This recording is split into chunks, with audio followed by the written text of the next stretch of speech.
Bonjour et bienvenue à Juste un moment.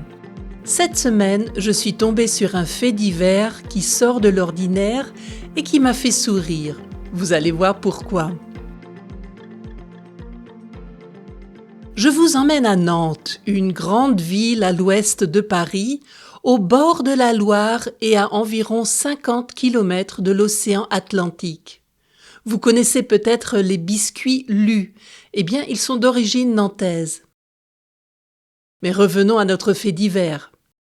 Il y a quelques jours, un employé d'une galerie d'art contemporain est interloqué par un point lumineux sur une toile qui, à cet endroit-là, est très foncé, voire noir. Il s'approche de l'œuvre d'art et remarque qu'il ne s'agit pas d'une tache claire, mais d'un trou, à travers duquel passe la lumière. L'employé retire le tableau de son emplacement pour l'examiner de plus près. L'origine du malheur est alors vite trouvée. De l'autre côté du mur se trouve une pizzeria. Un ouvrier qui était chargé de travaux de restauration a non seulement transpercé le mur entre le restaurant et la galerie d'art avec sa perceuse, mais du même coup la toile de l'œuvre d'art. Bien entendu, le tableau a été immédiatement envoyé à une restauratrice. Celle-ci est confiante de pouvoir rapidement remettre la toile en état.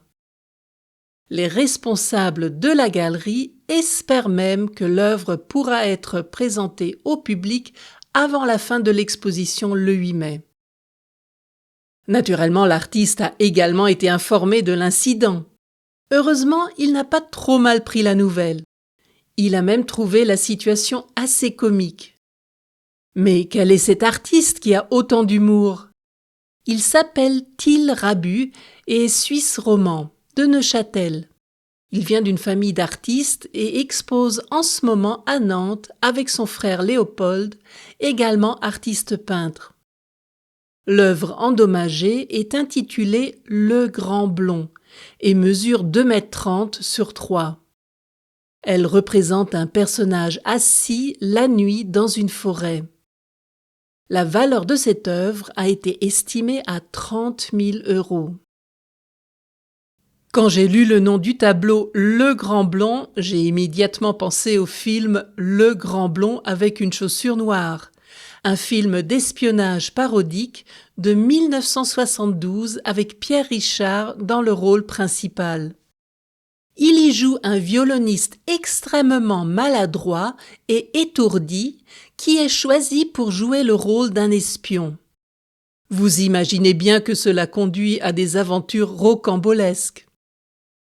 Ironie du sort, à Nantes, c'était la maladresse d'un ouvrier qui a été à l'origine de cette mésaventure. On pourrait nommer maintenant la toile Le Grand Blond avec un trou noir.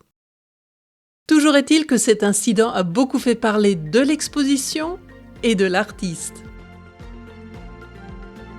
Et voilà la fin de cet épisode. J'espère vous retrouver le 12 mai. D'ici là, n'oubliez pas de me suivre sur Instagram et Facebook pour ne rater aucune nouvelle. Je vous dis à bientôt pour un autre moment ensemble.